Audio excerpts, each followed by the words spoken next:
Lakas ni Klay Thompson, bumili ng Bentley para kay Megan Thee Stallion mga idol. Pero alam nyo ba na kahit na 10 Bentley ay kayang bilhin ni Klay Thompson? So sa birthday nga ho ni Megan Thee Stallion mga idol, sa kanyang 31st birthday ay niregaluhan siya ng Bentley. Hindi po ito basta-bastang sasakyan mga idol ha. Ang presyo nito ay nasa tumataginting na $275,000 hanggang $300,000.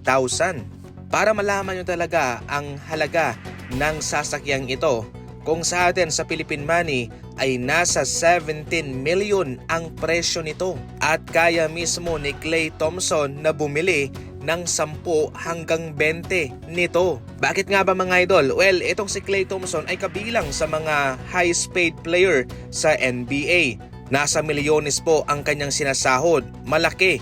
At hindi lang yan sa kanyang mga promotion, sa kanyang mga sponsorship, sa kanyang mga advertisement, lahat-lahat yan.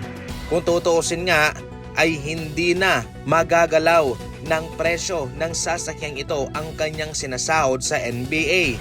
Bale, doon pa lang sa kanyang mga sponsorship, mga promotion, ay pwede na siyang makabili ng 10 Bentley.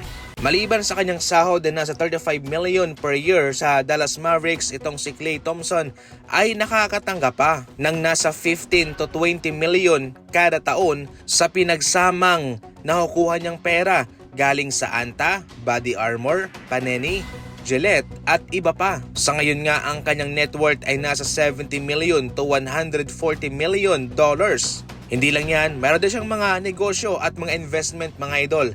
Kaya napaka-basic lamang kay Klay Thompson ang ganyang sasakyan.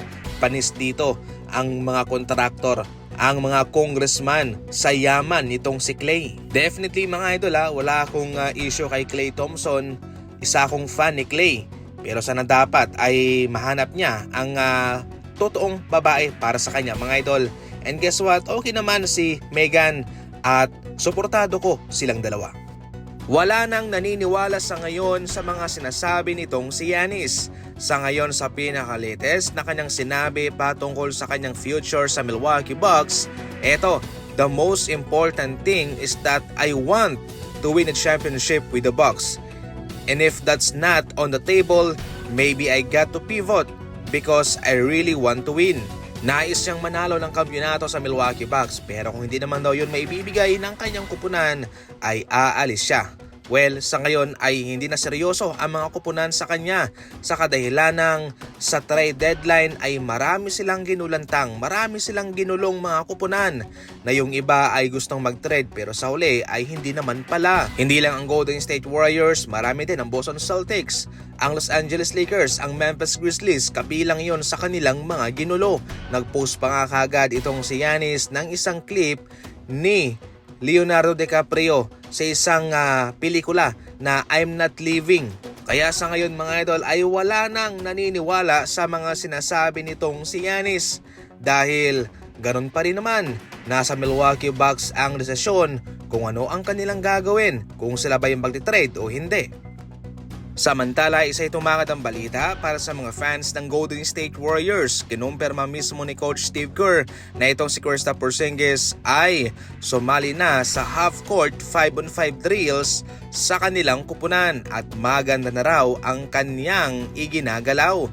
Samantalang kay Stephen Curry naman ay maganda na rin po ang kanyang pakiramdam at patungo na sa positibong daan na siya'y makakabalik sa mga susunod na mga laban. Marami na sa ngayon ang excited sa kung ano pa ang may bibigay nitong si Porzingis sa championship team caliber na Golden State Warriors. Marami siyang magagawa, marami siyang mapapasayang mga fans ng Warriors sa kanyang paglalaro mga idol. Siyempre yung kanyang experience sa kampyonato ay ang kanyang may bibigay pa sa Golden State.